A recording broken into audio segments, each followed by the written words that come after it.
ये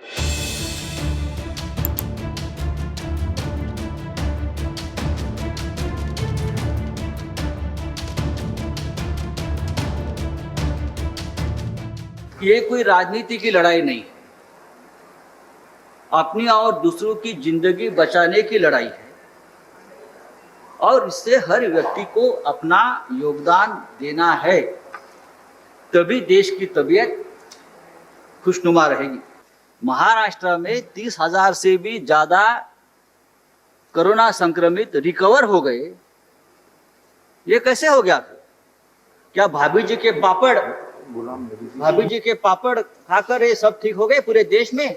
नहीं ना, नहीं। पूरे देश में सभी राज्यों में सभी राज्य सरकारें अपने अपनी तरफ से, और हमने पहले दिन कहा था कि ये जो लड़ाई है ये हम प्रधानमंत्री मोदी जी के नेतृत्व में ही लड़ेंगे और लड़ रहे हैं।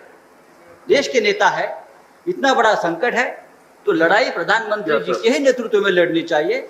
और हमने पूरा प्रोटोकॉल जो फॉलो किया है प्रधानमंत्री जी के निर्देश से फॉलो किया हमारी महाराष्ट्र सरकार ने। दुनिया का एक रिसर्च बता दीजिए जिससे ताली और थाली बजाने से कोरोना ठीक होता हो। तो सारा विपक्ष मिलकर प्रधानमंत्री जी के साथ हम लोग घर नहीं जाएंगे मान्यवर, ताली बजाएंगे, थाली बजाएंगे और शाम होगा तो इसी संसद के परिसर में दिया जलाएंगे। लेकिन एक कोरोना ठीक करके दिखाइए आप ऐसे मूर्खतापूर्ण योजनाओं को लेकर आते हैं और आप उम्मीद करते हैं कि आपके साथ पूरा देश मूर्ख बन जाए। दूसरी बात चिल्ला चिल्ली बंद कराइए। दूसरी बात चिल्ला मत सुनो। दूसरी बात सर, प्रधानमंत्री जी ने कहा आपदा में औसत तलाशिए।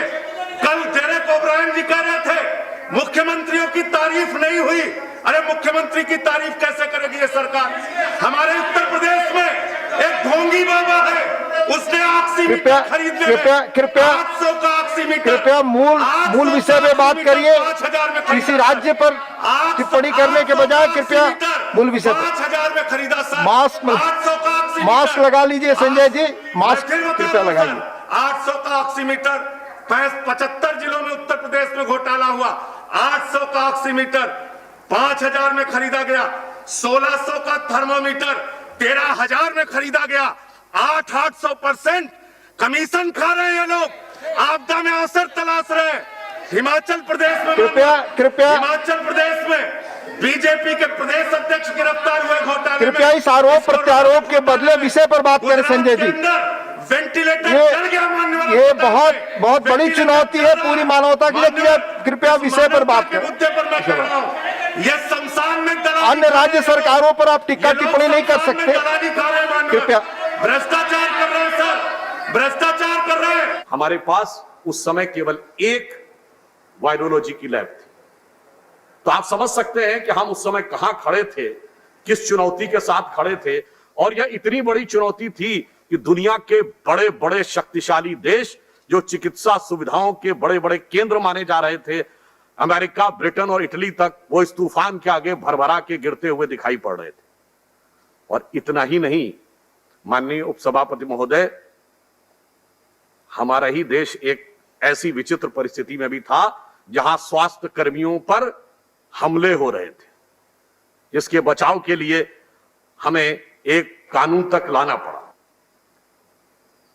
और पीपीई किट का उस समय देश में उत्पादन नहीं होता था, आवश्यकता भी नहीं थी, क्योंकि केवल अस्पतालों में, वो भी आईसीयू में प्रयोग होती थी। सैनिटाइजर और मास्क बहुत सीमित संख्या में बन रहे थे और दूसरी तरफ ये वैश्विक तूफान सामने आकर खड़ा हो रहा था।